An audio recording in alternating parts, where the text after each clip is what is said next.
We're back. Yes, sir. Let's go, baby. We're back. Feels good. Your favorite podcast is back.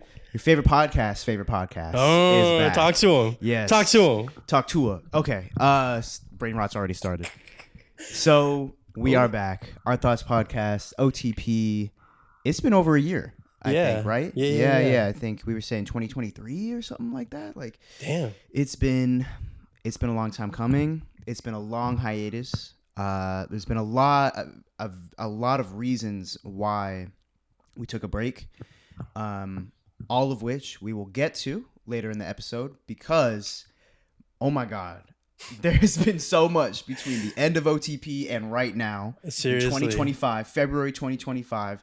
Yeah. There is a lot to cover. So where do we leave off? So what do you think is the Weeknd's gonna do for his final album? Man, we're so late on everything, man. I don't know. Like with the rollout, I'm curious about the rollout. I actually think the rollout's gonna be pretty disappointing.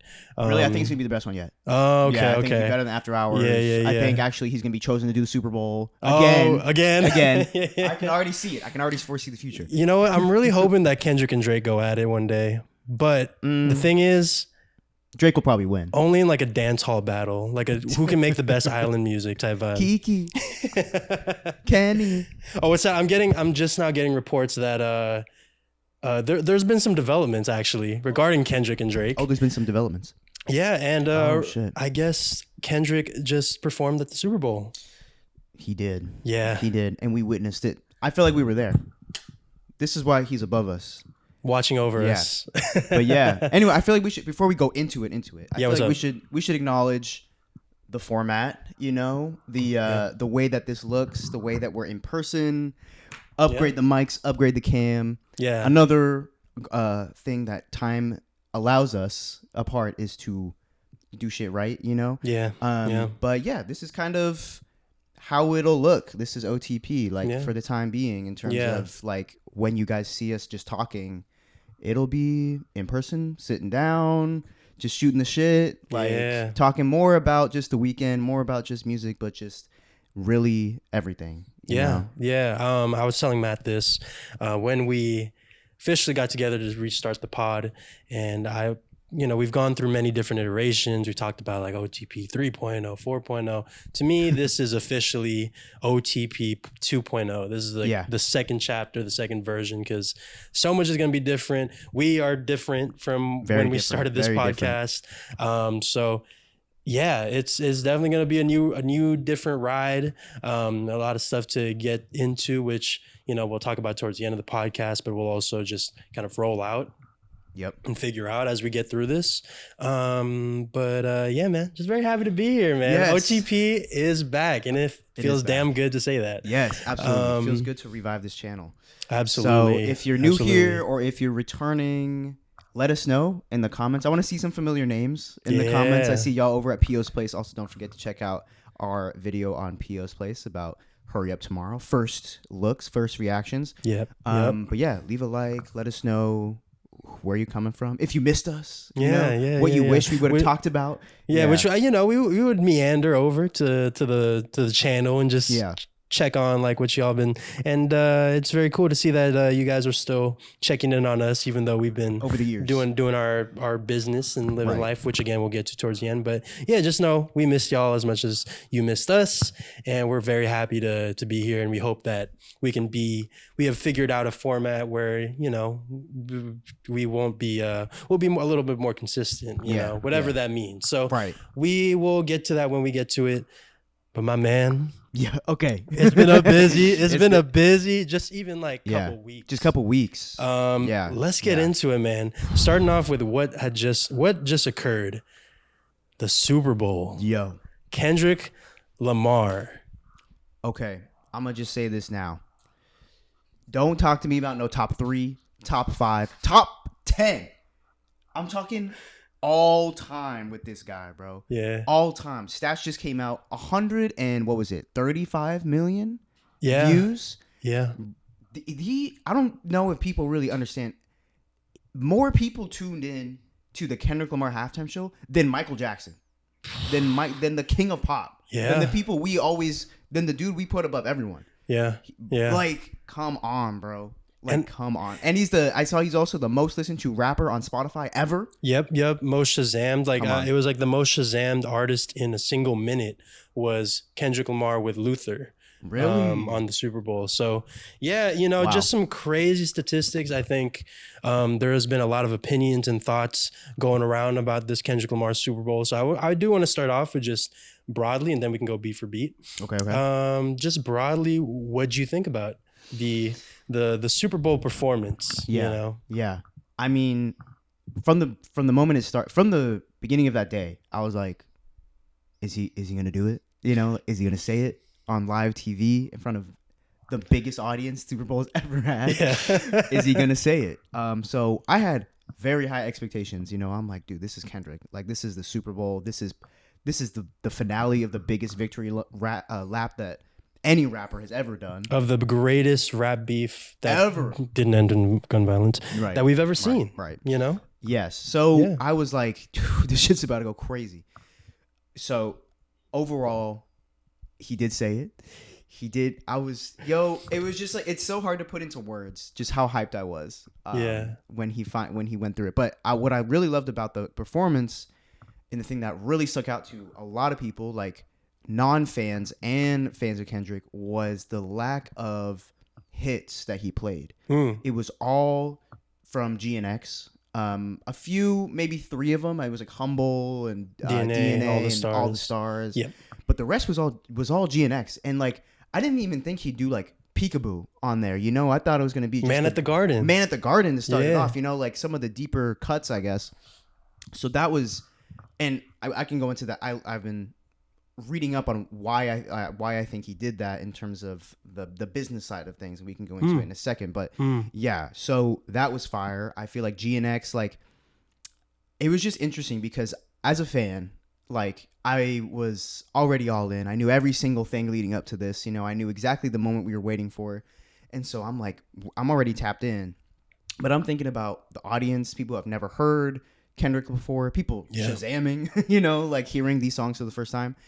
And man, I think he fucking nailed it, dude. I think it was kind of like perfectly done in a way where it was stripped back, in that Kendrick Lamar style. No backing vocals. That Zero. was, and you could tell. No backing vocals. And I loved how he had Samuel L. Jackson, Uncle Sam, be the narrator, which there's never been a narrator for a Super Bowl show. So I loved how he took that from his Grammy performance from several years back, where we had Dave Chappelle kind of narrate and be the voice of America or the voice of the people and stuff like that.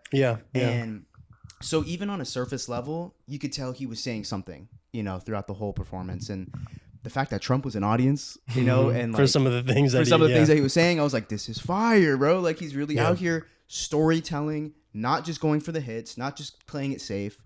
And it was extremely controversial. And but for the most part, most people, like, if you get it, you get it. And that's most people, they get it. But I love the conversations that are happening now. Post performance. So I think he fucking nailed it, blew out of the park. Clearly, bro, the numbers don't lie. He nailed it. Oh man, what I love about the performance, there's so much, but what I love is how uncompromising it was. I think, as you alluded to before, the Super Bowl halftime performance is typically kind of like a legacy act type of deal where, you're performing the greatest hits, you're reminding people, what got you on this stage. But Kendrick really took this time to be like, no, I'm going to show you what I'm doing right now. Right. And even the hits that he performed had narrative reasons, which we'll, get into once we go beat for beat. But I think that is such a beautiful, I think to me, what I was ready for, which, one of my favorite YouTubers, FD Signifier, mentioned, was like, guys, prepare yourself for just like a cool Kendrick performance, like a performance where he just goes through the biggest hits, no real political messaging, which he totally could have, absolutely could have been perfectly fine. Oh, like, let's go through like Mad City and All Right and all this stuff that we've lived with for so long. But for him to do that, and then also add in all this messaging, that what I was very surprised by was how unsubtle it was. Yeah. Like obviously, you know, to the average eye, you know, the people you're speaking about that don't really, they're just taking everything at face value, or they just never heard of them and they're just kind of giving them a chance. It'll go over their heads. But as we've seen with certain demographics that are just kind of like, oh, you know, good on Kendrick for making it a very pro America Right. Super Bowl. But if you read into it, even the tiny bit, you'll see like he's really giving a lot of great, pointing out a lot of great criticisms, especially with that Uncle Sam character, which we'll get into. The red, white, and blue throughout yes, it. Yeah. So, you know, that's, and you mentioned the Grammys performance, and I found a lot of through lines in it in terms of like the satirical element. And really enjoyed it. Are you ready to kind of dive in? Let's dive in. So starting off, funny enough, Kendrick isn't the first voice or the face that we see. It's actually Samuel L. Jackson. And he mentions like, hello, it's your Uncle Sam here. And it's very, you know, pro-patriotic propaganda type vibe. But actually what struck out to me first was like, it reminded me of Snoop Dogg, how everyone calls him, you know, America's uncle. Yeah. And he's kind of been dancing around with like some of the right wing people. So I've been, and that kind of delves into his other, you know, other character beats that we get later on. But yeah, he introduces the Great American Game, which is, you know, that explains like the whole PlayStation controller format. I thought it was Squid Game, but that's what we said at first. And also like the outfits, everyone was kind of like in the tracksuit type deal. Yeah. So I was like, okay. It was a bit apparently like the PlayStation controller layout. Yeah, which was a metaphor for like the game that artists play when they get to this kind of stage, which is a through line that we'll talk about in a bit. Kendrick opens up with, we spent all this time talking about, what song is he going to open up, you know? He goes with an unreleased record. A song we don't even have, bro. That's so fire. That's so fire. I love it. Every single artist before this has opened up with their biggest song or just song everybody knows or a cult classic. Like, he goes with a song you can't even listen to. Yeah. Like, that's hard. It sets the tone right away. You're like, oh, this shit's about to be so different. This is his vision, and we're just we're just along for the ride. Yep. And then everyone and their mother emerges from the GNX, you know, which I thought was such a cool image. Yeah, the clown car image. And then Kendrick concludes this segment by saying the revolution will be televised. You pick the right time, but the wrong guy. Right. Which to me, that set the tone of like, okay, he's about to, we are going to get that performance from Kendrick where it's, you know, he's not, that took from me, or what that meant for me was, okay, this is a perfect time for a beautiful political performance that stirs up the crowd, but this is not going to be the thing you're thinking of. Like, this isn't just going to be some rah-rah. I'm thinking of, people mentioned Beyonce a couple years back with her Black Panther tribute. And although it was a appreciated tribute to, and just reminder of the Black Panther Party, everyone, I recall there was people mentioning like, okay, now what? You know, whereas I feel like as we're going to get into here with Kendrick. I feel like Kendrick has touched on that before in terms of like the song "I'm Not Your Savior," you know, or "I Choose Me," you know, Crown, like, you know. So how I interpreted that was, this is the right time for the revolution to happen, but it's not just me. I'm not the only one, you know. I am not your savior. I choose me, but strength in numbers, basically. This is the right time for y'all to rise up against all of it. Yeah, you know? Against everyone we're sitting next to right now.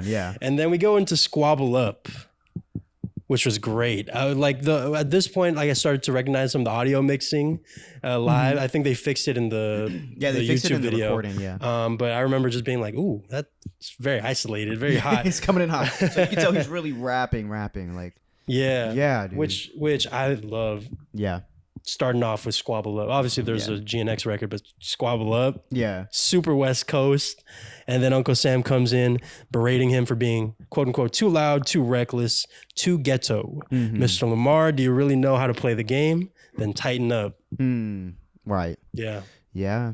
I mean, for me, Uncle Sam or Samuel Jackson it's pretty obvious. You know, like you said, he's really obvious with his messaging here. It's like he is the mainstream. He is what literally Kendrick is so genius in that he's already acknowledged every single reaction that he will get during the performance. You know what I mean? Like, Yeah. People are already saying that exact thing, like on Twitter right now. Like, this is not America. Like, Yeah. why can't we just have a country singer? Like, what is this riffraff? You know, Yeah. like it's Get Kid too Rock in loud. here. Get Kid Rock in this here. is not a reflection of all of America. And he's already saying like, look how you sound, bro. Yeah. Look how you sound. So I love that because it was because after that he goes into Humble, and then what is it? DNA.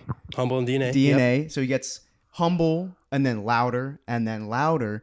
And I love that he's like, his contradiction to Uncle Sam was through the song choice, through the dances too. Like it's all, you know, it's not all like interpretive and like beautiful and choreographed. It's like loud, that West Coast, you know, everybody's crip walking, like everybody's loud in your face. Everyone's got big baggy clothes, like taking up so much space.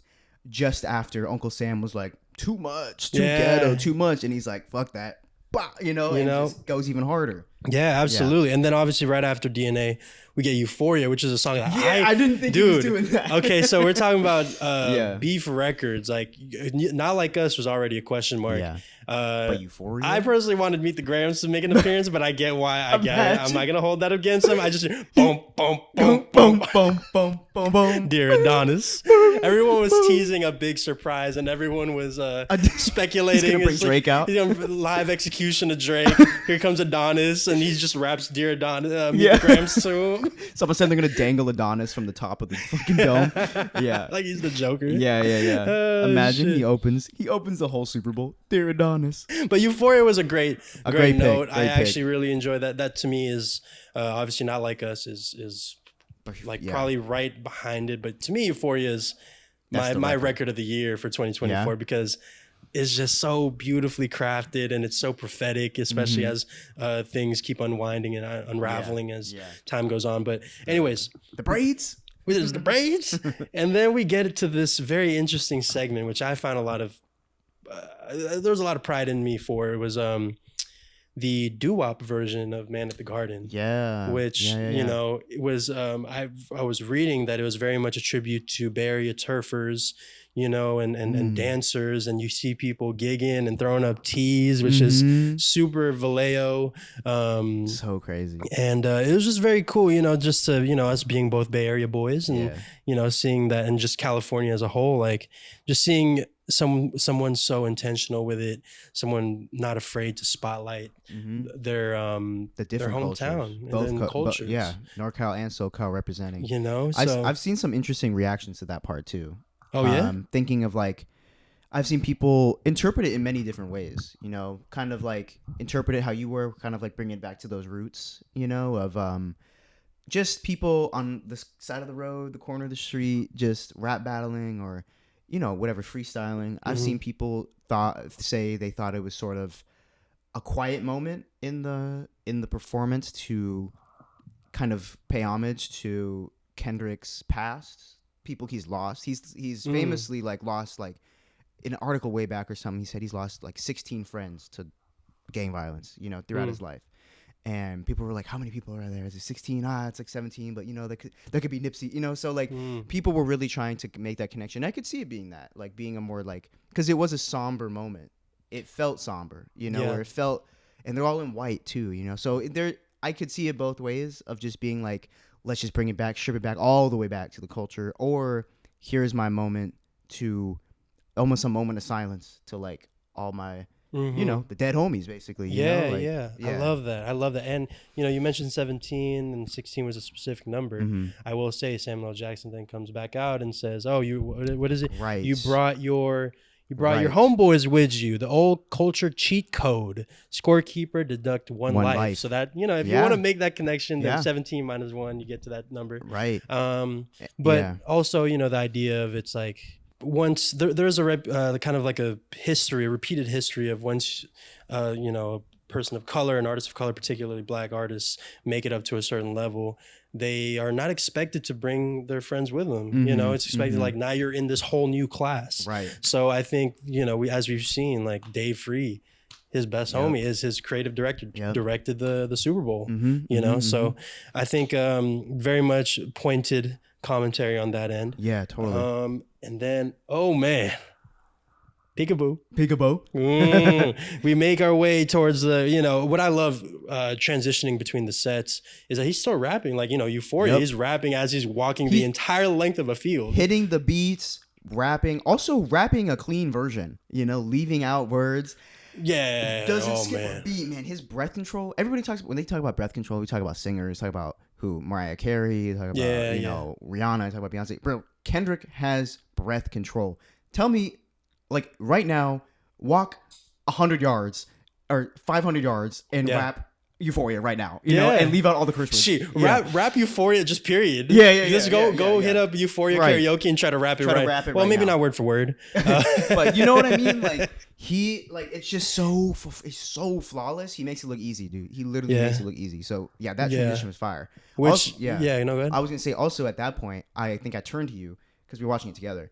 I was like, Weekend influence, because it's like all of a sudden they take the whole stage and then we get into the peekaboo part and we're in that closed confined part and the camera's spinning and it's the wide angle close up on everyone. I'm telling you, Weekend, he set a precedent for like stadium performances. Like, absolutely. From his performance to Beyonce's in Houston earlier this year to Kendrick at the Super Bowl, you can make the connection. And I was watching that documentary on the Weekend Super Bowl performance, and really they made a point about the limitations having to force them to really make these different set pieces around the not on the stage, So, it's pretty cool to see that now translate over to all right, now we have the big field. Well, what can we take away from that? It's like now we can get these elaborate set pieces, and Peekaboo in particular.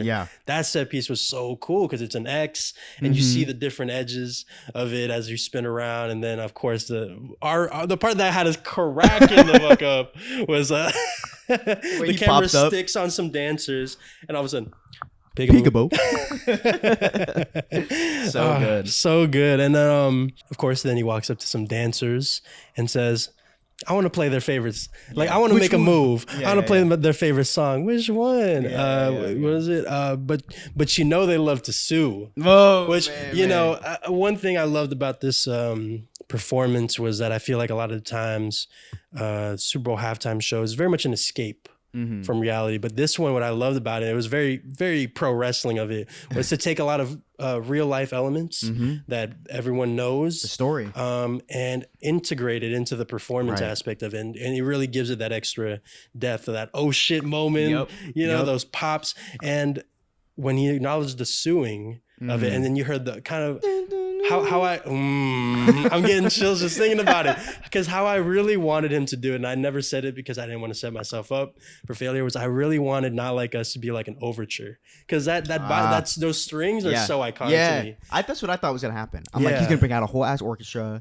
and they're gonna do like the extended orchestrated overture version, especially New Orleans, the Mardi Gras, the marching bands and all that stuff. Absolutely. But this was of course, take it to Kendrick to surpass all the expectations, because you hear that and you're like, I remember you're like, bro, it's teasing, you're genuinely no, which was a good feeling to have, because then obviously the payoff happens. But before we get there, we then go into very much a very cool segment, because then first we get Luther, which if you guys know me, I've been on a crazy Luther phase binge. I've been loving his story, diving into his music.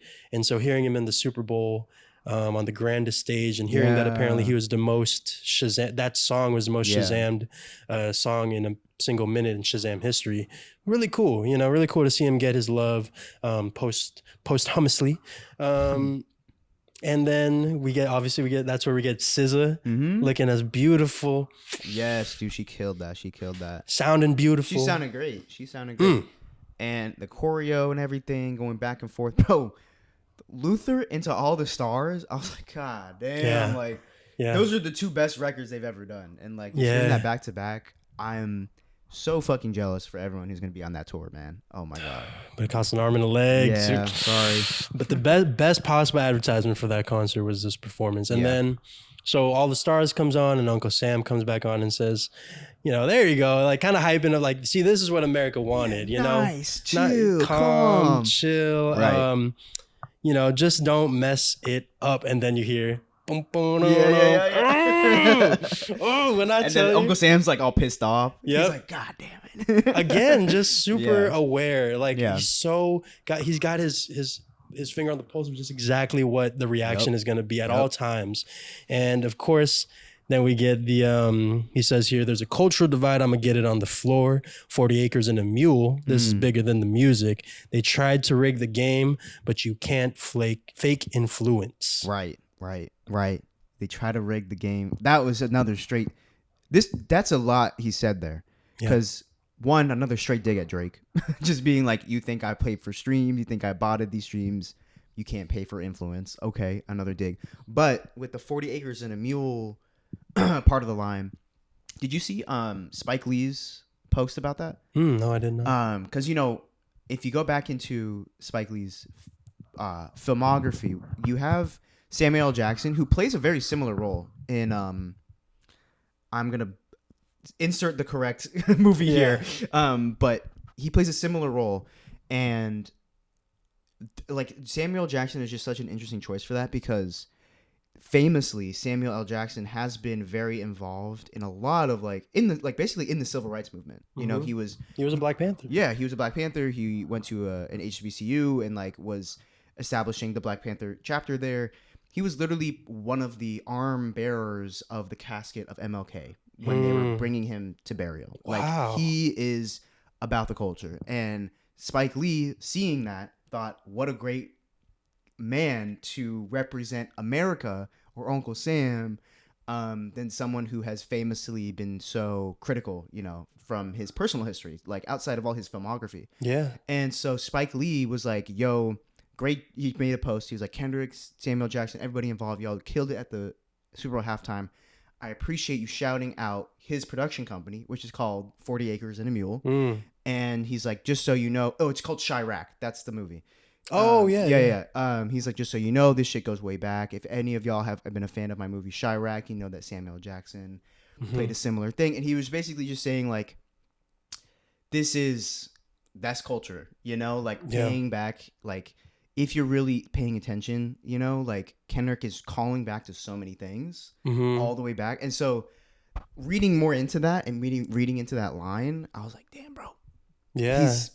He's thinking so far ahead with this in terms of the storytelling and even the people involved, you know? So it was like quick jab at Drake. Also some crazy American significance. Obviously the phrase, well, not obviously, but you know, people also mentioning how 40 acres and a mule, enslaved people were promised after 40 acres and a mule after Jim Crow.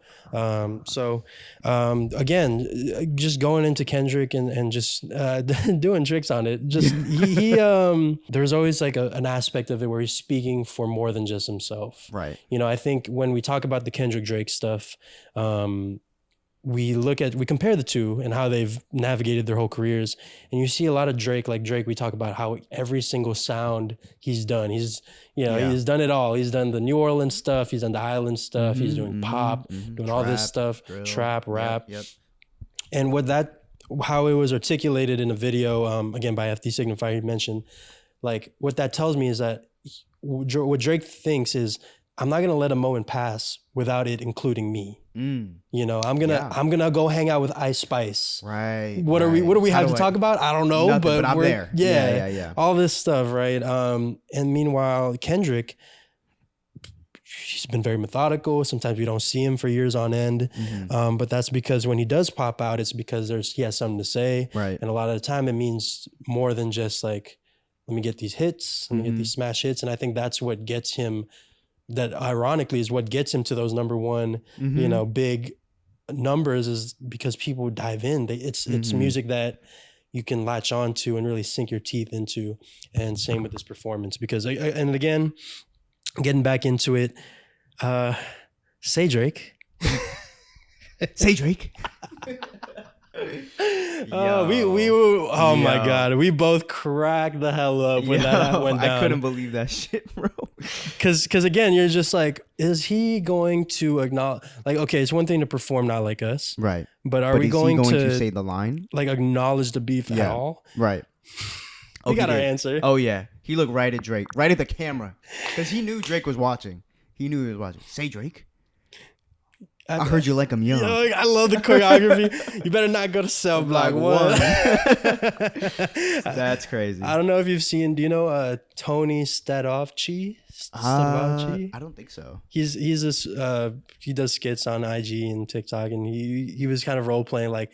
Imagine Drake watching that, and he's like, "Nah, it's not gonna happen. Like he wouldn't play Not Like Us. Like I've already sent the lawsuits." And then you hear the dun dun dun dun, and the first time when he does it, he's like. And it goes back to the music, and he's like, "Oh, okay. It's fine. Dun, dun, dun, dun. Oh no!" Like, okay, at least Serena Williams. Serena Williams, what the fuck? Won't crip walk on my grave, and then it plays behind him. He's just like, "Is this motherfucker reading my mind?" Yeah, exactly. You know, exactly. Oh, the Serena Williams was the fucking cherry on top, man. I didn't know she. Well, that I didn't know she could crip walk like that because I wasn't aware of the whole Wimbledon incident. Where she got in trouble for crip walking. Slayer, dude. And I was like, dude, this is y'all again, not listening. Exactly what Uncle Sam was pointing out was like too loud, too ghetto. Bring it to the biggest stage. Yeah, and let then America see this. On top of that, there's added again. There's like the more American, how America sees black people aspect to it, but then also there's the angle of Serena Williams and Drake. Obviously, they used to be together. Drake dissed. Serena, along with a bunch of other women. He actually, I don't know if you saw, but earlier today, I guess he posted on his story like a photo of him and Serena Williams' manager. Really? Today? Yeah, today. And it's like, really, out of all the things like in that Super Bowl. Like you said, he has to find a way for him, put himself in the moment. Yeah. Wow. And also, how about go at Kendrick? How about not go at the women? Like I think of the Meg Thee Stallion bar where he says like, some lying, she's lying, but she's still a stallion and things like that. That's the thing. Like Drake's, like what he chooses to take jabs at. Yeah, it's always distasteful. Like no matter what. Yeah. Like at least, I mean, I think Kendrick sent this in Euphoria, basically. But like, basically saying like, you just keep proving that you're just a lowlife, bro. Like the people you go after, the things that you say, like it's all in poor taste. Like you're just showing more of your awful character. Yeah, I can't believe he did that, bro. That's crazy. Yeah, man. And then we get that moment, say Drake, and then TV off as Mustard joins him. Hard. Which that had to be the moment that had to happen, was him screaming Mustard and leveling up as Super Saiyan and then obviously, and then as we wind down, it goes into a thing in the crowd that says game over, which I love that completed the whole game part of it for me. The game over, the power down of the game console sound effect and shit. Yeah. So, bro, game over for Kansas City, game over for Drake, game over for anyone saying West Coast is not on top. I'm sorry, bro. Like it's just LA and the Bay, dude. Like California, West Coast. Yeah, man. It's just we're the moment. So yeah, it's beautiful. And you mentioned the Chiefs. I kind of love that the Super Bowl game ended up being pretty just like boring and just bad. Wiped. Yeah, because it caused us to just only talk about the Super Bowl. Yeah, and have an even bigger spotlight. Because really, like,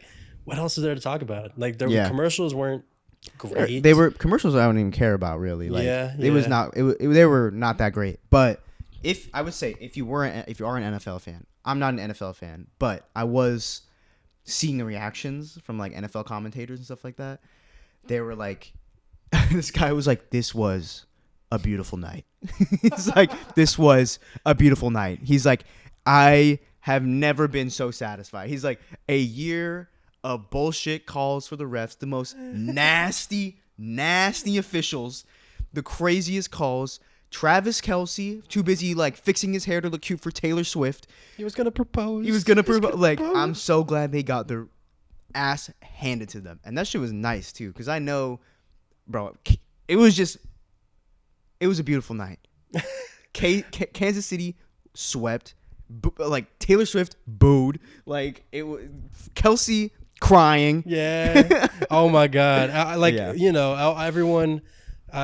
Similarly, I'm not too much of a football guy, but I am plugged in a little bit, and everyone keeps talking about that Chiefs dark magic. Yeah. And at halftime, everyone's waiting on it, just like the random bullshit ass stuff that's just gonna lead to as a Niner, the demons. As a San Francisco guy, the Niners we've faced the Chiefs a couple of different times, and shit's been rough. Shit has been rough. I'm not even a football guy, and it traumatized me, so I can't even imagine. So, anyways. Great, satisfying night on multiple fronts. Yeah. I remember night. We actually had a drinking game going on of like, okay, how many times they show D. Trump, how many times they show Taylor Swift, and how many controversial calls that they call in favor of the Chiefs. And fortunately enough, we only took like 3 shots. I was getting ready to get 4? shit faced. Yeah. I was ready for like the worst of it. But, you know, we're still hanging in there. Yeah. You know, so. No, it was... Bro, I feel like we shifted into the correct timeline now. You know, it was so good. It was so good. Ever since the Grammys, bro. Since the Grammys, we've shifted. Yeah. Yeah. Absolutely. I think OTP being back. OTP being back is part of that. We're on the right timeline, y'all. We're back. Finally, things are going our way. Yeah. So, any other things you wanted to mention? A couple things was you mentioned the breath control, remembering which lyrics to change, and you know, we're still finding out things about certain lyrics that he mentioned. I know there's one where it was kind of in reference to J. Cole, bringing this whole aspect out of like first person shooter. He's like, I forget what the bar was, but there's that whole aspect of it. Yeah. And you know, I think as much as it's easy to just say like, oh, Kendrick is a machine, he just does that, but really it's a testament to like hard work, man, dedication, really loving this game and putting in the hours to, you know, get those tiny little details right. I think one thing, I saw this video, this guy explaining like the business side of this all in terms of the songs that he chose. So obviously he chose majority of GNX to perform, and what I didn't really know were the details of the TDE and Kendrick and his masters, I guess, for all of his songs for since the beginning of his career. So TDE, and this is also why Kendrick decided to leave, was this reason, and why this is such a huge moment for GNX, not only GNX, but also PG Lang in general, being the one behind all this. So what I learned from this video, this guy was saying that TDE was splitting profits of every single stream Kendrick got between Interscope and Aftermath. So imagine you get $1 per stream. That's split between 3 people. So you're getting less than 50% of every single stream you're getting. And that means they own the majority of all of your work. So the reason they couldn't perform more of his older stuff, his hits, Kendrick technically doesn't fully own them. TDE still is under contract as Interscope, as is Aftermath. They all have a stake in that. And so he couldn't perform all that. But what that meant, now that Kendrick has parted ways with TDE, started his own, I guess more like creative agency, I guess, but also PG Lang as a label, and GNX being the first album under PG Lang and not TDE. Now, I guess he's changed from part ownership deal to a licensing deal, which basically means he gets more money. You know, he gets 80% of every stream. And so now he's like, all right, I saw this as almost like a Frank Ocean Blonde Endless move, where he's like, I'm going to make the hits album that everyone's been wanting, the most digestible album, the most commercially successful, even though he has maybe 9 or 10 songs that all have diamond, like over 1 billion. Now he's like, I'm going to make an even bigger album under my own label, and I get to have 80% of share of every single stream, and I'm not even going to do promo for it. My promo is going to be the Super Bowl, which is free promo. He doesn't get paid for it, but also he doesn't pay for it out of his pocket. NFL does. Yeah. And I basically, Jay-Z saw that whole deal, since Jay-Z is now, I guess, you know, Rockefeller and NFL, you know, they have their deal with the Super Bowl. Yeah. He was like, okay, we're going to make this investment into PG Lang, basically being like, you guys are a one-stop powerhouse. Show it on the biggest stage. And so look how it's turned out, bro. Like streams of Not Like Us are up 800%. Yeah. He's like the most streamed rapper on the platform, most viewed Super Bowl of all time. He got his return on investment. So I feel like Kendrick is about to enter some next level shit, because basically he can do anything he wants, and he not like he couldn't before, but anything he wants, and see the full return on that, Exactly, which is only going to inspire more. Like, imagine do creating more. something and you only own like a third of it, and you don't even know who this money is going to. Like, you know the label it's going to, but you're paying other people. Like, that's always the struggle that we've seen time and time again. Yeah, with and labels. Also, and I love that you mentioned this, is that he hasn't really rolled out. You see the narrative of like, oh man, he's really milking out, not like us, But if you think about it, all he's done is dropped it. He dropped the song whenever he dropped it. He dropped the music video on Independence Day. He had the Juneteenth performance, and then the Super Bowl. I saw a tweet. It was like, Kendrick has progressively called Drake a pedophile on bigger and bigger and bigger stages throughout the year. And he's like, this is the ultimate. This is the pinnacle. The pinnacle of that. Yeah. This is the season finale. Yeah. So crazy, dude. Just through and through, from the message, from the performance, from the songs, to what it means for Kendrick in the future. Like, this performance, I think is historical, Yeah. And you mentioned Jay-Z before. I just want to mention how amazing the halftime show performer choices have been. Absolutely. You've got obviously Kendrick Lamar this year, Usher last year, shout out Rihanna, Dr. Dre and Friends, the LA Showcase that had Eminem and Anderson .Paak and Kendrick as well, Mary J. Blige. Of course, he had our boy The Weeknd, which we'll get into a little bit. And then 2020, Jennifer Lopez and Shakira, which was a fun show. So he's been killing it. And to be honest, the halftime shows prior to that had been just like it was just whatever's weird on the radio. Like, I think the one that strikes out in my head so widely is like, you got Coldplay headlining, and then Beyonce and Bruno Mars that was being crazy. their like guest performers, as if they're like, as if they're guests. We'll put you on. Yeah. Like, it should be the other way around, You got Katy Perry, who And then you had Travis Scott and SpongeBob and like Maroon 5. I was like, they were combining acts, and that's just, it's never as good when you combine that many acts. Because we felt it here. We were just like, how many songs did he fit into this 15-minute? And there's still songs that I wish he performed. So I think ever since Rock Nation and Jay-Z has taken over, it's just been so much better. And when I hear the selection process is better, it's like, instead of they would go out to a bunch of artists and say, oh, would you like to do this? And then someone would select, and it's like, oh, actually, we're going to go with this artist over here. Yeah, that sucks. And meanwhile, now it's like, okay, we go to this one artist. If they say no, we'll go to the next artist. Yeah, one at a time. Artist, which feels right. And I feel like a lot of the Super Bowl performances since Jay-Z has taken over, it's felt timely. There's always been a moment that gives it a little bit more significance. I think of Rihanna, and obviously unveiling her pregnancy, and Usher with the new album, and just like the general oh man, he's really coming back, and all this stuff. So, and The Weeknd, like that was like the culmination of a year's worth of work. He had that year, just like how Kendrick had that year this past year. So. Which, by the way, can we just say, probably, come on now, it has to be the greatest year a rap artist has ever had. Like, I really can't think of another one. From Like That all the way to last Sunday. Insane. Yeah. Big as the what? Hell yeah. It was a beautiful thing. Thank you, Kendrick. Thank you, Kendrick.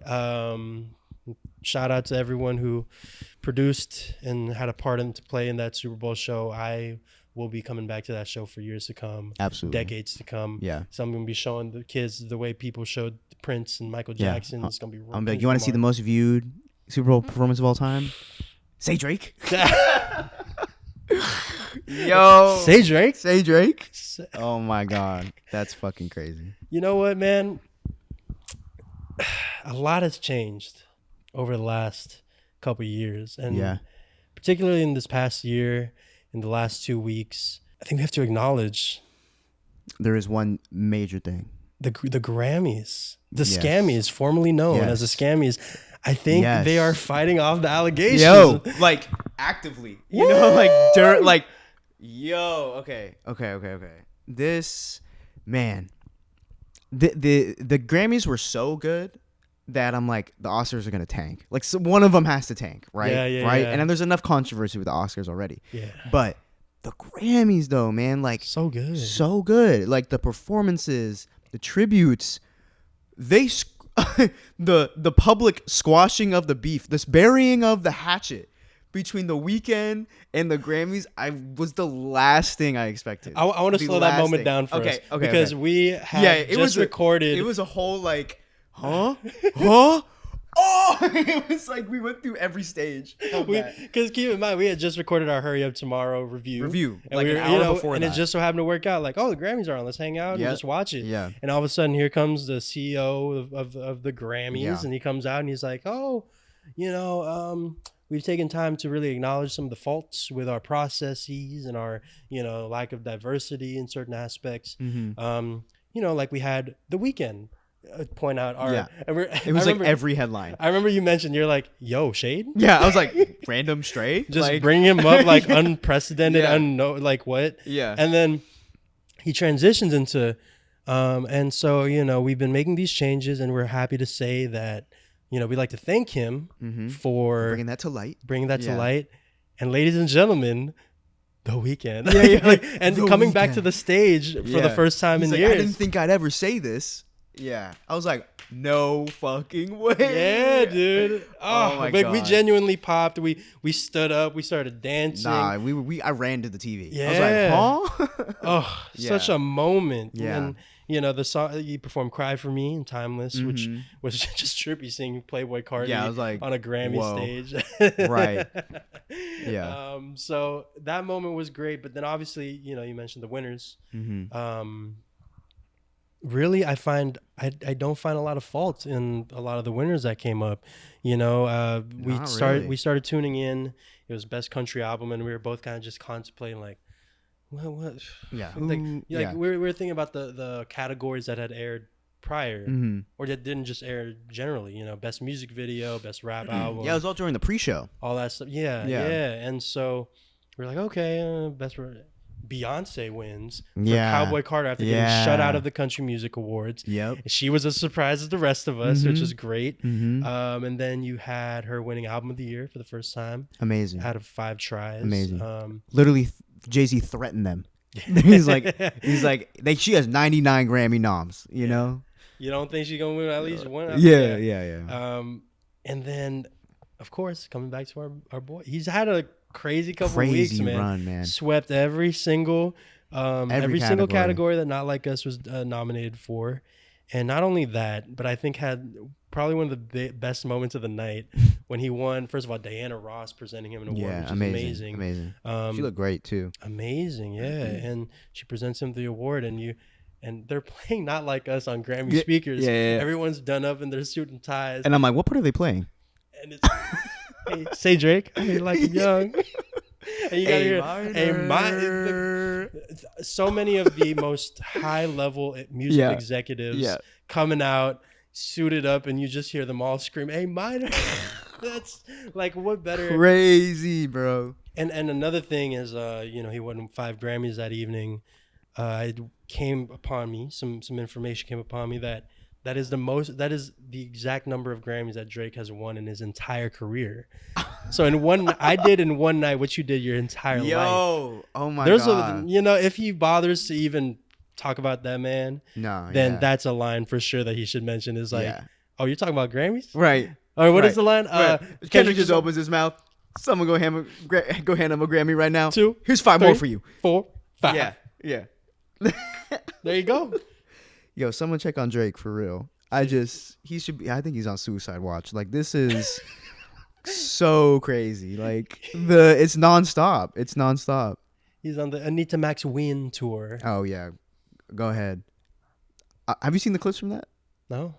Oh, well, I've seen some of them, like the one where the hoodie. Oh, yeah, the hoodies. Yeah. He's all like doing his wrestler entrance. Whatever. He's mewing for everybody. Mewing like crazy. But like, I've seen clips of him. He'll like change lyrics and stuff.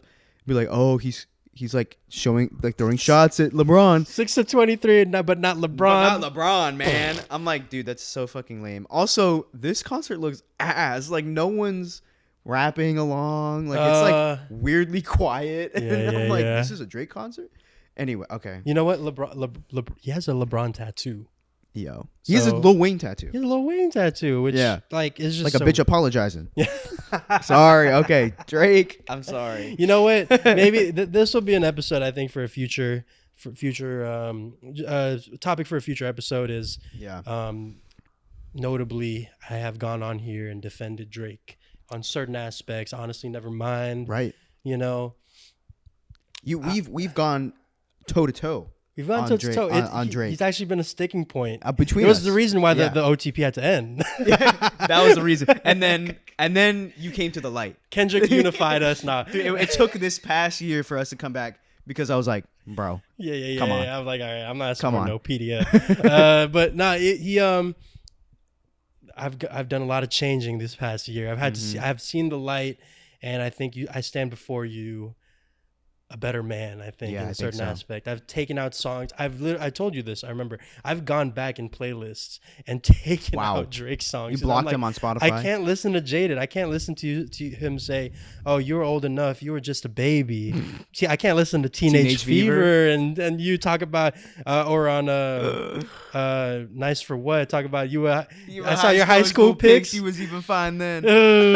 I can't. So I had to go back and change. So talking about no Millie Bobby Browns. Totally unprovoked. Unprovoked. Which, by the way, we've been talking Epstein about it. Shit. We definitely got to revisit it. Again, there's been so much we got to catch up on. We'll revisit that at a later episode. There's too much. Speaking of which, other things I wanted to mention regarding the Grammys. I haven't listened to this album, but Brat won Best Dance Album. Yeah, great. Dope performance too. Yeah, I've heard repeatedly just how amazing that album is. It is. And Love Chappell Rowan had a very controversial moment, which I found super interesting. She won Best New Artist, which absolutely deserved. Chappell Rowan, I was like, how is she already like Michael Jackson level in terms of like the crowds she's performing to, you know? Like I just heard from her this past 2024, this past year, and I'm like, oh, Chappell Rowan, okay, here's her performance. Like, tell me why half the fucking earth was there. And I'm like, God damn, who is this? You know, like, so this past year was her moment, dude. Every actor, celebrity, artist, when I saw someone say, who are you listening to right now on the red carpet? Who are you listening to? Chappell Rowan. I love it. And I get it, dude. Her shit's catchy. And she's fire. Like, I love her demeanor. I love how real she is about everything. Just the most interesting person to be famous, you know, because she's so anti all of it. Yeah. And very much so in her acceptance speech, where I love it, reading straight out of a journal, and she's like, her hat falls off, you know, and she's like, to all the music executives, you need to pay your artists a fair wage, you need to offer healthcare, and all this and that. You need to support your artists because they're supporting you, they're making you billions of dollars. You know, we have your back, do you have ours? You know, like, super insane for her to say that for the first ever Grammy she's ever winning. Yeah. So major props to just bring that up in a room where they are right. The people that she's calling out are right there, and you know I can imagine. Some people didn't like it. There's some people didn't like it. Yeah, in case you haven't, you don't know, there was some. I think it was Hollywood Reporter. A guest writer who chose to stay anonymous. Right. Good for them, because you're. That's so lame. Bitch made. That's such a bitch made move. Yeah. Whoever they are, decided to say like, oh, you know, you got to put your money where your mouth is. Why don't you do donate more things? Like you don't really know how the industry works, you know, and maybe one day you'll figure out. Very much like patronizing her for, God forbid, taking a stance against the system. Yeah, God forbid asking to be compensated what they're worth. My God. And I you know, she mentioned that she was dropped by her label in the middle of the pandemic and had nowhere to go, no job, had no way to make money. No health insurance. She started working at drive-thrus, food service. Which it's terrible. And it's, you know, you think about how amazing it is she found her way back, but you think of all the artists that didn't. Right. That just was it. Kind of faded off and had to figure out something else to do with their lives, unfortunately. So that was a cool moment for sure. Great moment. Yeah. Just wanted to highlight those. I'm trying to think, was there anything else? In terms of, I mean, we can talk about the Quincy Jones tribute, which was really cool to see. Like, oh man, like I just really love what they did with that. Honestly, like I think they opened with with Cynthia Erivo. Fly Me to the Moon. Fly Me to the Moon cover, which was amazing. And then they had someone random. It was like a Jacob Collier and then this random white girl. Did their song. But then Stevie came out, which was fire, and did his little harmonica. He sang, what is it? We Are the World. Mm-hmm. And it was a lot. Also a huge part of the Grammys, the LA Pride. Right. The whole thing. Right. Like, that was really unprecedented. And that really made it feel actually like really genuine, where I feel like the Grammys are sometimes the least genuine, you know, or the most performative ever. So I did not expect LA to get so much love, but it was cool, like how much they were donating, I guess, to, you know, fire relief, and the choir that Stevie was singing with were kids whose schools burned down. Like, it was just very, very well thought out.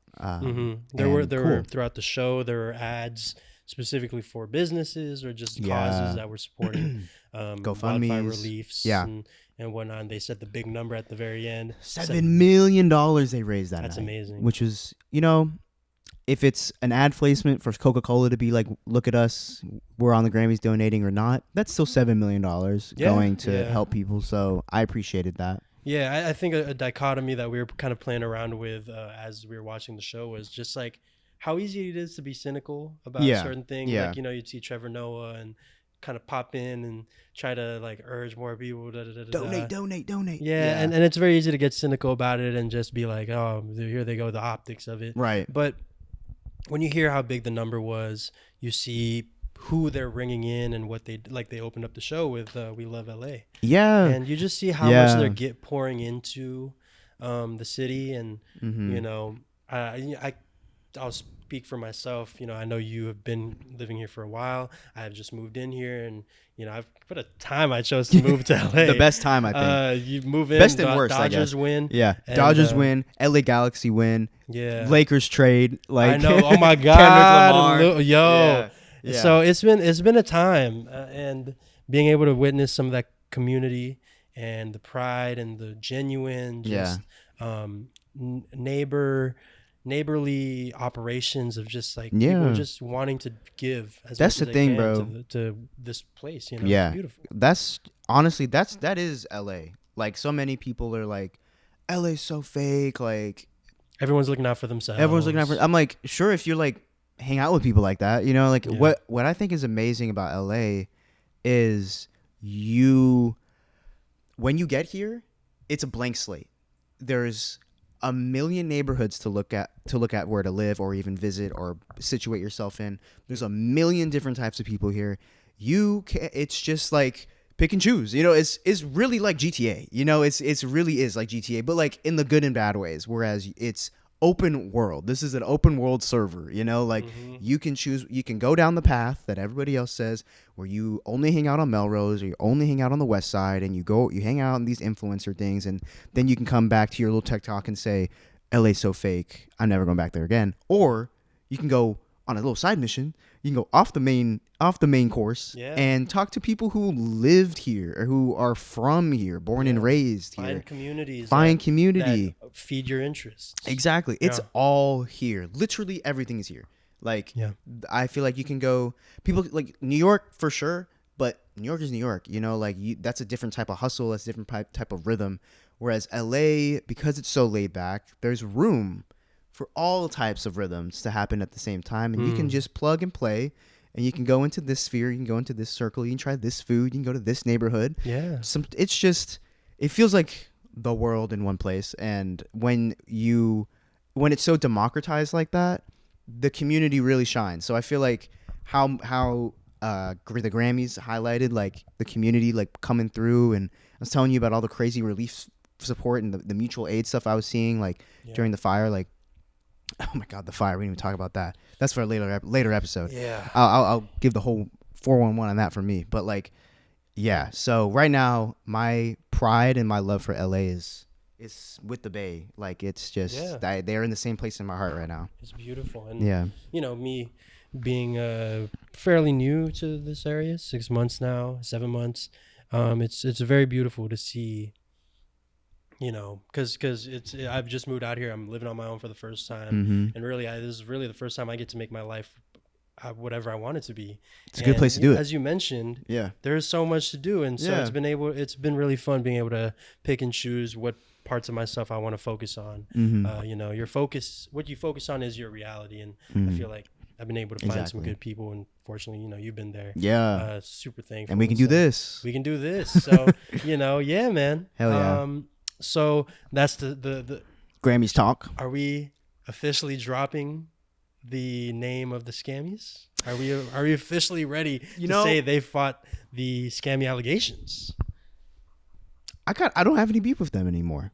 They even buried the Weekend hatchet. Like I didn't think that would happen, you know? So I'm like, they're the Grammys.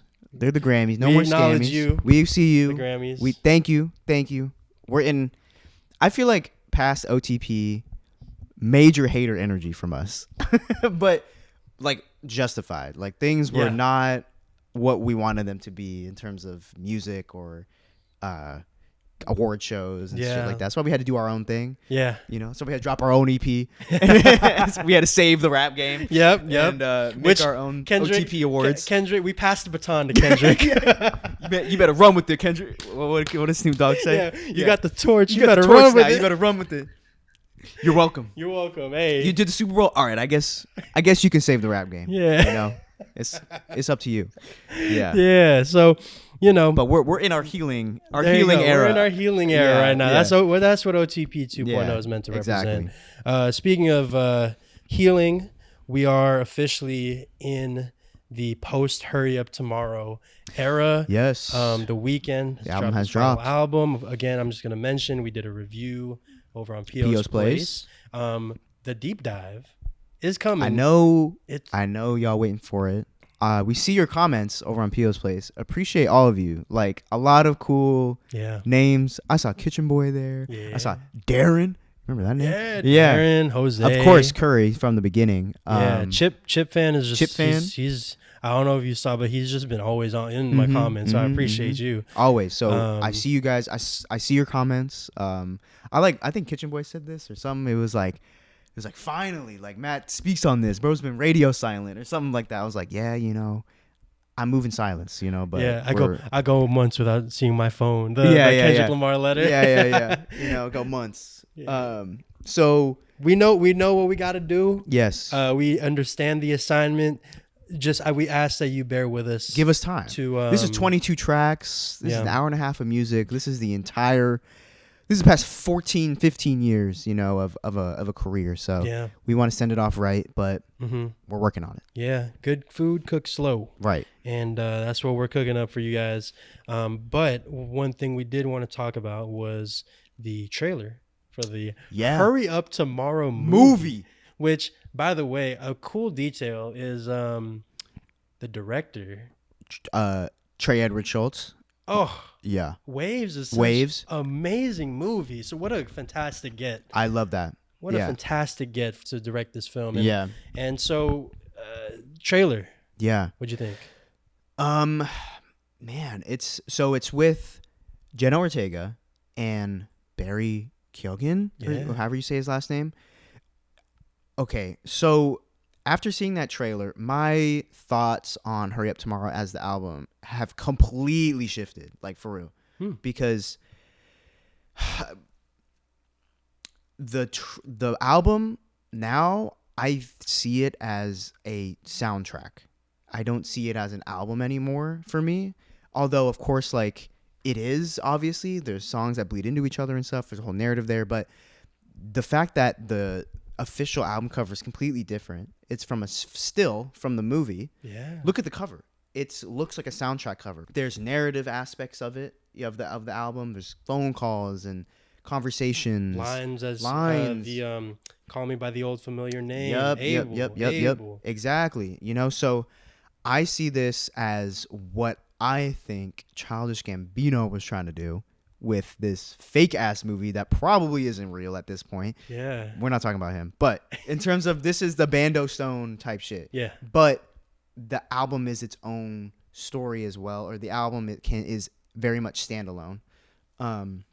So with the trailer, Not much was really revealed. There's a lot of vibes. There's definitely something happening that's not good, and there's also, I think, some sort of alternate ego thing happening. With and we've seen this through some of the music videos that's also dropped. With The Weeknd trying to be this version and then getting sucked back into the hooded version, with the eyes and stuff. Yeah. That also makes an appearance in the movie trailer. So I'm like, okay, I'm like, when the fuck did the bro have time to do all this? I'm like, there's so much. While we've been over here just being like, oh, this rollout sucks. This dude's just out here No. like making sure every single thing is connected. Yeah, making a whole ass feature length film to accompany the feature length album. The album is 90 minutes long. A Jimmy Kimmel appearance that leads into the music videos, which I'm assuming leads into the like this. Right. Yeah. So, yeah, I think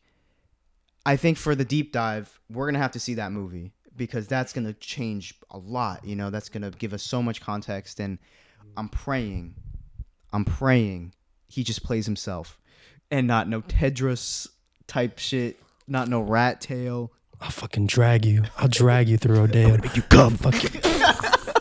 Okay, that's the line. I was like, no, that's the not like us. Are we gonna say it? Yeah, is he gonna say it? Yeah. So please, none of that. Abel, just be able. Just be able. But my question though, is this the start of his second half of his career? The post The Weeknd. Now he's just Abel Tesfaye, the actor. Because I liked him in Uncut Gems, playing himself. I thought he was great. And really funny, honestly. Like playing his younger self, like...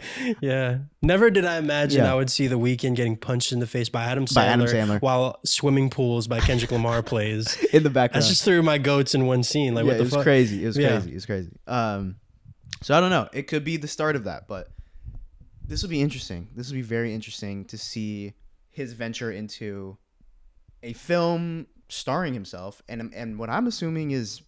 playing himself, so he's always been super meta in that, and this feels like the ultimate, this feels like what he was going for from music video to music video during the After Hours era, where he was creating the film music video at a time. Now he's like, fuck it, let's just make a movie, you know, and here's the album to go with it. So yeah, it's really cool because I think it very much reminds me of Purple Rain, which I don't know. Have you had a chance to watch the movie? I've actually never seen that. Oh, we should just watch it and then talk about it. Okay. Yeah. It's fascinating because we'll do a little connection. We'll watch Purple Rain and see. Yeah. It's fascinating because similarly, like the dynamic of it, like you just listen to the album. At least this was my experience with it. I just listened to the album Purple Rain like years ago, and I was just like, this is fantastic, great, some bops. Obviously, Purple Rain moves me to tears, even without context. But then you watch the movie, and granted, the story elements of the movie aren't fantastic. Right. Prince is just Prince. But when the music comes on, you're like, oh, you get it. You get the scene, the whole, it's similar to how what we've been blessed with just all his music videos the weekend. Yeah. We actually get a whole hours, or depending on when the scene takes place, like minutes worth of buildup to the scene and context. And particularly I think of the Prince Purple Rain song, and where that lands in the song "Die for You" has a lot of significance. So it's I'm thinking about how much that my relationship with that album has changed over the years, and I think about Hurry Up Tomorrow and how deep that album is. And these little things, like I feel like I Can't Fucking Sing is maybe just a soundbite from the movie. And we're gonna see that moment. Oh my god. That moment was already dramatic enough. Right. In real life. Getting a dramatization of it is just gonna be like so heart-wrenching, and I'm insane. So curious to see how they handle it. I think that's what's gonna be really interesting is I think it's going to be a fabrication of his life, at least the past couple years, a dramatization or something that's more like metaphorical in terms of how it felt for him. But I think he's gonna absolutely draw on the real life shit he's went through. I don't think it'll go from the very beginning, because I think it'll really be from maybe post After Hours until now, because I feel like that's when everything kind of shifted for him. But man, I'm really excited because Trey Edward Schultz, I think, is a great pick for a director. Waves is amazing, and if you watch Waves, the music in that movie is also extremely important. I mean, it's like, bro, he's got, I don't know who his music supervisor is, but bro's getting like Yeezus cuts. He's getting endless in his movies. Yeah. Like, to get the rights to that is crazy.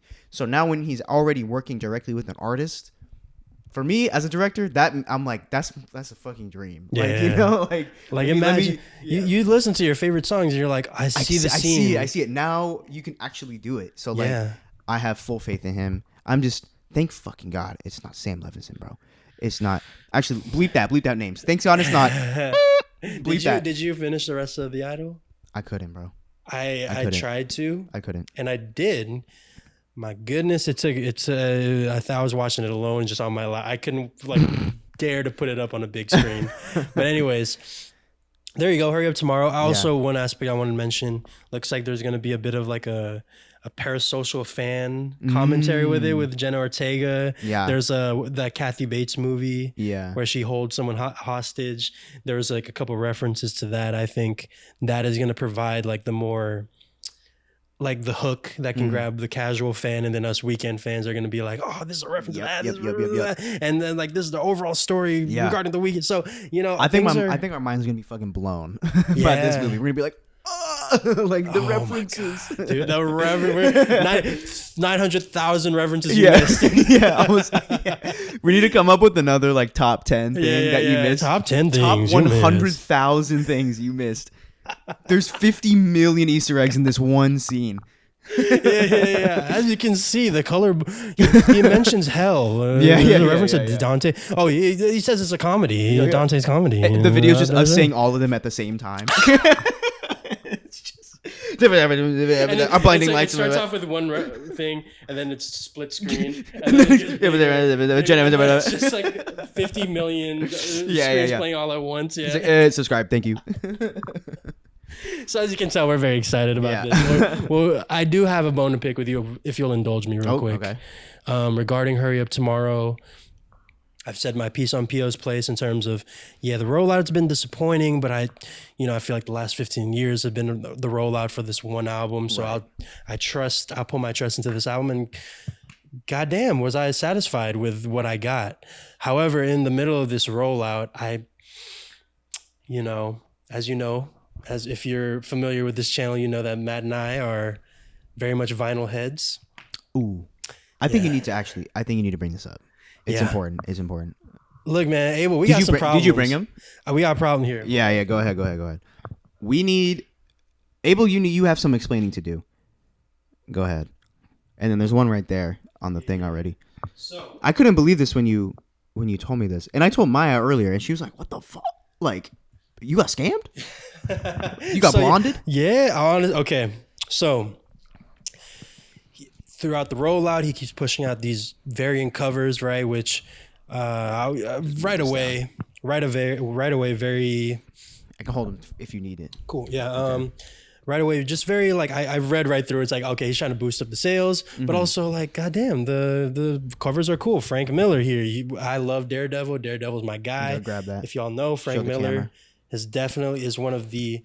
And it definitely captures that spirit, Super cool. Very dark and brooding and definitely looks like red. A comic book. Yeah. And then so that one's cool.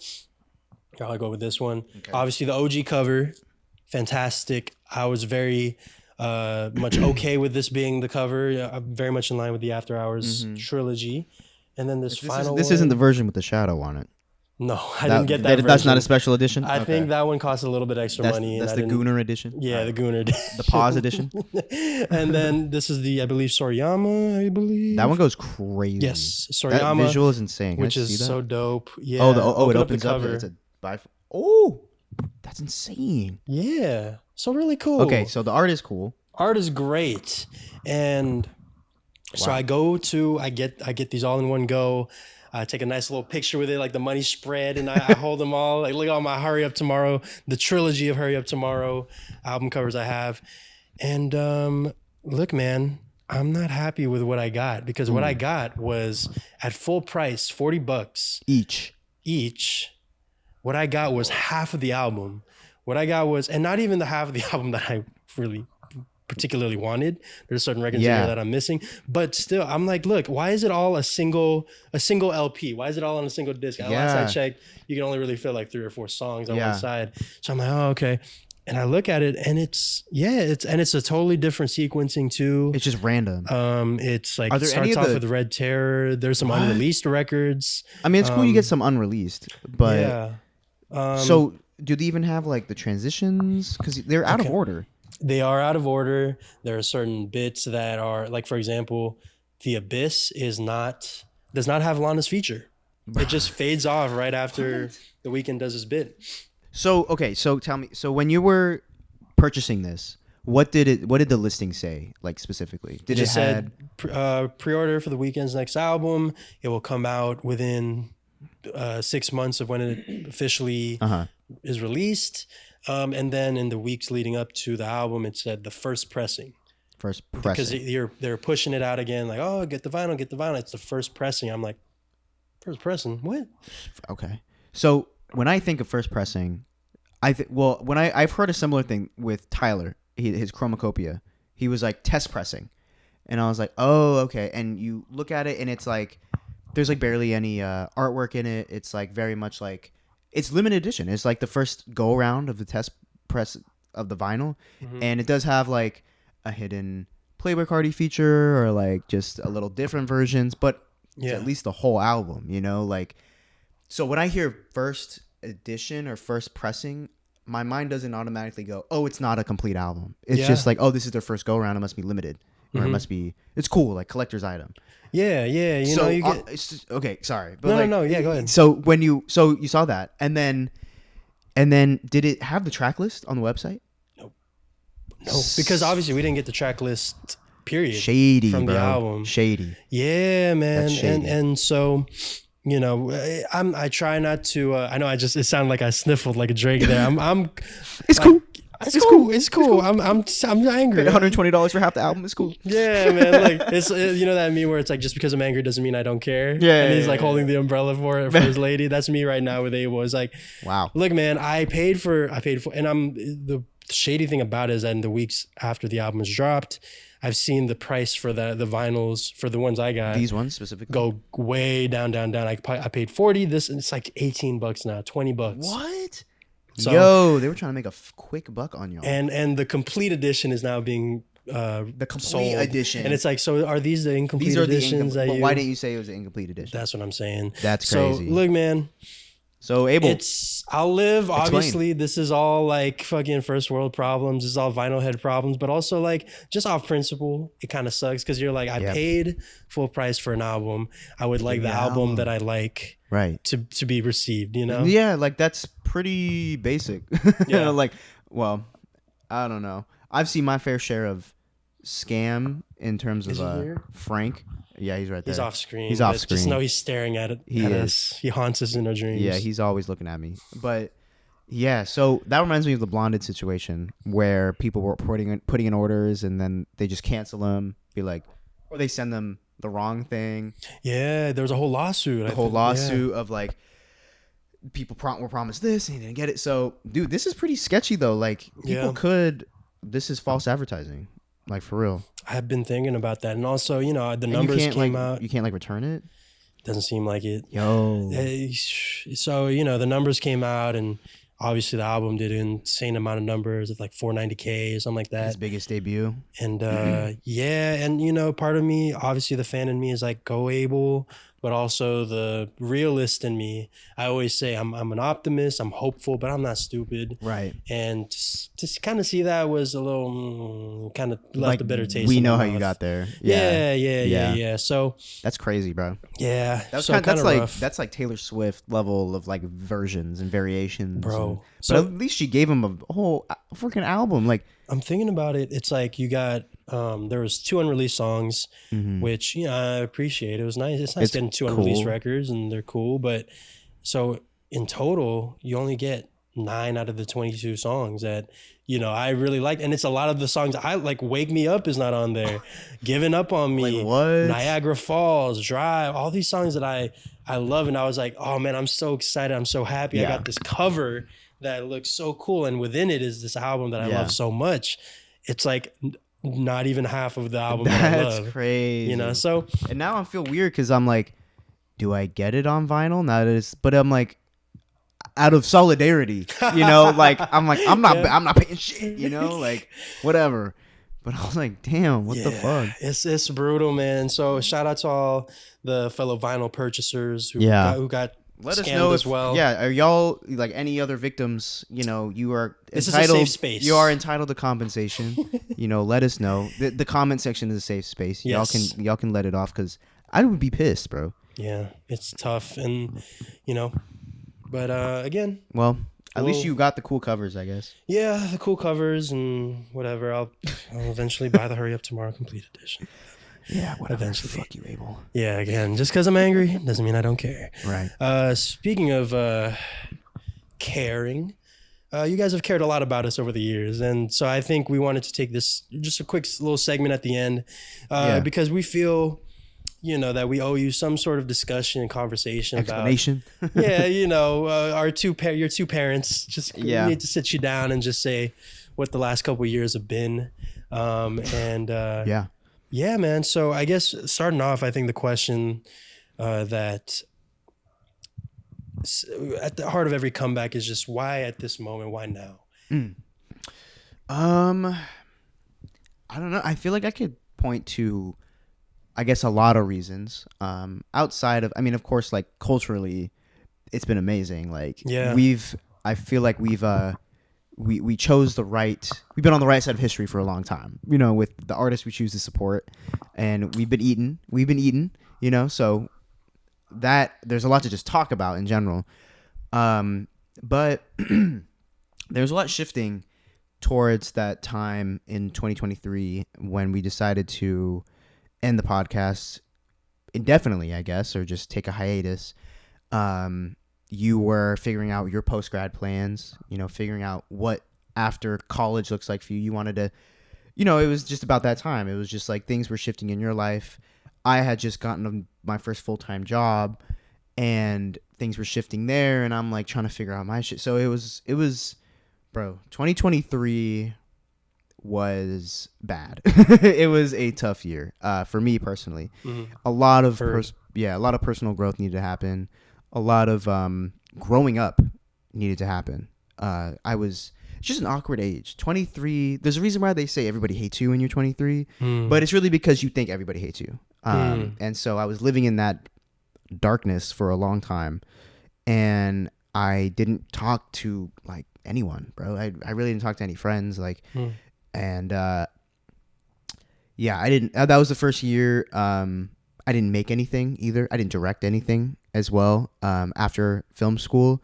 And for me, directing and doing those projects, that's like what I'm here on earth to do, you know? And so when I didn't do that, I was like, am I cooked? You know, like, am I washed? You know, did I lose the gene? And like, so, you know, it's just that endless cycle of not being in the right headspace. And for y'all, I did not want to be fake, you know, for y'all on camera. And like, you guys do not deserve any fake version of us. And, you know, you guys respect us, so we have to have that mutual respect for you to keep it real.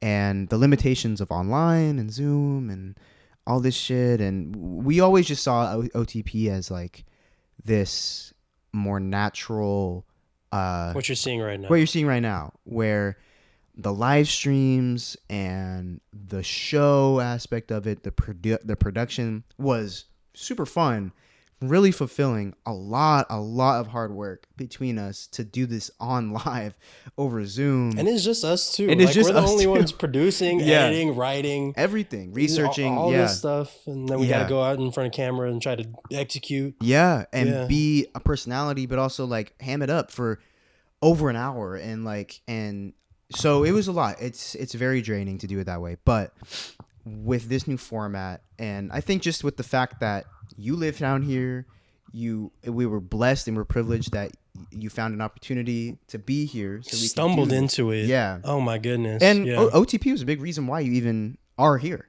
Yeah. Like in the first place. Oh yeah. So just in case like I've said this to you so many times, Yeah. but OTP was very much as it was a vessel for us to be able to hang out and talk and continue being friends and connect, as well as also being kind of a saving grace for me in my life, giving me some sort of purpose. It also was an opportunity for me to kind of figure out what my sword and shield was like. And I attribute a lot of that to you and you teaching me a lot of the programs that you use. And all right, now that kind of set me on my very way, and you having you to bounce back and forth off with. And those tools ended up being things that I currently do in my job now and that I'm doing, and what took me to LA. So I think just to kind of pick up what you're saying was very much so like things, we noticed everything shifting, right, in a way that accommodated what we wanted to do, what we've always wanted to do, and what we've always wanted, not just this podcast, but also just our relationship as a whole. And I think we've taken the last couple months to really settle into just like, we to be very transparent, we've been wanting to start OTP back up again. We've talked about it and agreed on it, but we're like, okay, settle into life, moved into a beautiful place. Yeah. We have a nice backdrop now. I've said, like I said, space, more space to do things and more space physically, but also like mentally, like I can give that space. And I just think we just needed to live a little life, to get a little wiser, a little bit older, and come at y'all with just a version of us, and in terms of our opinions, but also just a version of us that is just so much more confident in our opinions, and not at the whim of algorithms, and not at the whim of, frankly, what we think y'all want us to say. We just want to say what we want to say. Yep. So I hope y'all give us the grace to do that. Give us the space, as we have given ourselves the space to be able to be okay with that and to shift into content like that, because there is a shift happening with social media. And as being guys who have worked in it outside of the podcast for a couple years now, like there's just you really think that it's oversaturated, but it's really not. You have the space to be you, and I feel like it's just that time. Like I feel like I'm ready to be me, like for real, through and through, outside of whatever everyone else is talking about. Like we want y'all to come here and just think like, all right, now we're gonna tap into the Matt and Chesko show, and it's not like, okay, what's the latest on the weekend? Like, it's not all that. So just so we get that straight and clear from this point forward, that's what it is. Is that we're gonna be operating in a way that we want to, and we hope that you enjoy it, and we'll stick around, and we will, and also just to dispel any rumors that I know mentioned in the comments, like we're good, we've always been good. There was never any type of fallout. It's really just within ourselves. We had to figure things out, and but very grateful to have you as my best friend and come back to this platform that we've spent so many hours on and devoted to, and I can like feel it through the screen how many people are really swelling for us to come back, and so we appreciate your patience and in what we have finally coming back, and also with what we're about to do. Right. And we're gonna knock this thing out of the park, guys. Hell like we're just happy that you get to stay along for the ride. So absolutely. Yeah. Is there anything else that we wanted to mention regarding OTP 2.0? Stay tuned. Deep dive incoming. Those aren't going away. But for the time being, get used to this. Yeah. Get used to this, because this is just what feels right now. So I'm excited. We have a lot to talk about, bro. We have many episodes in us. For the time being. Yep. But on that note, I mean, we would also love to just hear, like, what have y'all been up to? Let us know. Like, we want to tap in. What have y'all been up to? What would you guys like us to talk about? Lord knows, it's so fun. It's like, this is like getting to getting a message from a friend you had a long time ago from Yeah. a previous life, and there's so much to catch up on. How different are you? What life experiences have you gone on? Oh my God, I've done the same thing. Oh man. Mm-hmm. So I'm excited to continue having these conversations with you, of course, but also with the viewers. And you know, it's this is the start of something beautiful. Absolutely. I feel. Absolutely. So yeah. What is there anything else? Oh, we're gonna keep one thing from our OTP 1.0. Okay. Oh, yeah. Okay. I almost forgot. Is a segment that we enjoyed having, sharing with y'all. Is what's in our rotation? What is on our rotation? Where's my phone? Oh, Man, I wonder if I can remember it off the dome. Oh wait, my phone's over here. Let me grab it. okay, yeah. I can get started a little bit. Obviously, when a new weekend album drops, it's like a drug. You're like spicy Nothing else food. matters. It's like spicy food where you try, you're like, oh my God, that was intense.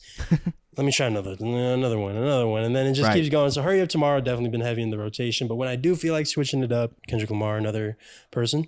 But El Mean has been an artist that I have just fallen in love with. I'm all in on this dude. Yeah. I found him from this tiny desk setup. He's just this lovable figure. He's like a saint. He's like a prophet. Yeah, he's always wearing this Ethiopian kaba, the robe, and he's just the most lovable guy. He has the most insane voice. He has a New Zealand British English voice when he's talking, but when he's singing, it's like silkiest. It's like butter, man. Oh, but his talking voice is crazy. Like it's so silly. He sounds like Hermione or something, like Hermione Granger from Harry Potter. I know, it's so adorable, and but on top of that, he's also made some of the most emotionally fulfilling, stirring, grasping records. If I had to recommend a couple off the dome, Crystal Tears, Mad at Fire, and Anyways are some records that I would definitely recommend if you just want to and check out the Tiny Desk Desk. Yeah, absolutely. That's a great pick. Kills it. Vocals on point, falsetto on point, incredible vibes on point, very poetic lyrics. So if you're a fan of R&B, El Mean is right there for the taking. Oh, Sweetness featuring Leon Thomas. Oh yeah, that's a beautiful record as well. That But how about you? I'm missing this. Now, what's been in your rotation, my man? Well, speaking of Leon Thomas, Rory and Leon Thomas came out with a crazy single this past week. I don't know if you heard it, but you think Leon Thomas nowadays, you think Mutt, you think that perfectly orchestrated alternative R&B sound, but bro, he's on like a drum and bass UK garage drum and bass beat that is. I think it's fire. Like, I think it's incredible. Some people were like turned off by it. They're like, what's up with the drums? Like, what, the BPM's too high? Like, yada, yada. Also, fun fact, produced by Child, if you didn't know. So it's got these nasty garage, like nasty drums on it with his beautiful, silky voice. So it's kind of a crash of two things, but it works. It works for me. So super fire. Rory's is dropping his new album really soon. So this is kind of a taste into it. So I'm very excited. Which that album, I thought it'd be different. His first album is probably the top 3 album of last year. Fantastic album. And also Leon Thomas, I love that you mentioned him because he, again, as much as he's known for alternative R&B, I've seen interviews where he talks about like, I'm a rock and roll guy. Hell yeah. I listen to Iron Man by Ozzy Osbourne. Like he's so he's got layers to him. What's the word? When you got a wide variety of eclectic. Yeah. So I'm excited to see he said that taste. Mud is an R&B album. He wants to do something a little different with the next album. So seeing this song come up, pretty cool. Amazing. Pretty cool. What else you got? I've been listening to Gallant, which I now know is how you pronounce it. Saw Gallant in concert this past week. Bro, this guy is so underrated. Like, is so criminally underrated. Incredible concert. He sounds just like the records. And dude, he's so funny too. He's like kind of this nerdy guy. Like the concert like setup was just his bedroom, and he was like singing and like showing off the different things in his room. And one of them was like a DS, and he was like singing to it and like showing everybody his Nintendo DS. I'm like, okay, like, cool, Weird flex. yeah, but cool. alright. But yeah, he's just like a really cool guy in person. Amazing singer. Zinc, one of my top albums from last year. This dude has created an atmosphere where honestly I can see how The Weeknd, if The Weeknd didn't exist, this album wouldn't exist. So go check it out. Yeah, Gallant, Zinc, amazing record. Beautiful. No, that's great. Yeah, so I think that'll do it. Hell yeah. Can I put one last thing in there? Oh, absolutely. One last thing. Just for, I've also been listening to a lot of rap since Kendrick. So Life is Beautiful, Larry June, 2 Chainz, The Alchemist. If you want to feel like you are on $1 million yacht through the Mykonos and sipping on the finest matcha green tea, having wholesome vibes, but just flexing, just living like more life type shit, but like and not pedophilia. But just on another level. I haven't heard 2 Chainz. This is like when people said Young Thug needs to make an introspective jazz album with Alchemist. 2 Chainz made that rap album. And it's amazing. And Larry June is just fire. Just put it on. If you're trying to lock in. If you're trying to lock this in. is the album. Yeah. Put it on bright and early in the morning. It'll change your whole day. Beautiful. Yeah. Hell yeah. So I have to listen to that album, but definitely will. And I think that'll do it for the first edition, the first episode of OTP 2.0, man. Hell yeah. Here we go. Let's do it, man. We started something new right here, y'all. So thank you for tuning in. Again, let us know what you want us to talk about, what you've been up to, what we should know, what you wish we covered the past year or so. But also, I'm going to do my own thing at the same time. Starting off next episode, Shannon Sharp's pipe game, deep dive analysis, deep dive analysis. We are going to study that video frame by frame. We're going to enhance. Just so you know, Shannon Sharp, we did not forget. We did not forget. In fact, that was the catalyst. We're like, for this coming back. And talking about why now, Shannon Sharp's pipe game was what brought this OTP 2.0 together. So thank you, Shannon Sharp. Appreciate you, Unc. And we'll see y'all around. We'll leave it there. Leave them in suspense for the next episode. Like, huh? Okay. Yep. Anyway, thank you. Subscribe. All the things. Yeah, down below. Bam, bam, bam. Peace. Peace.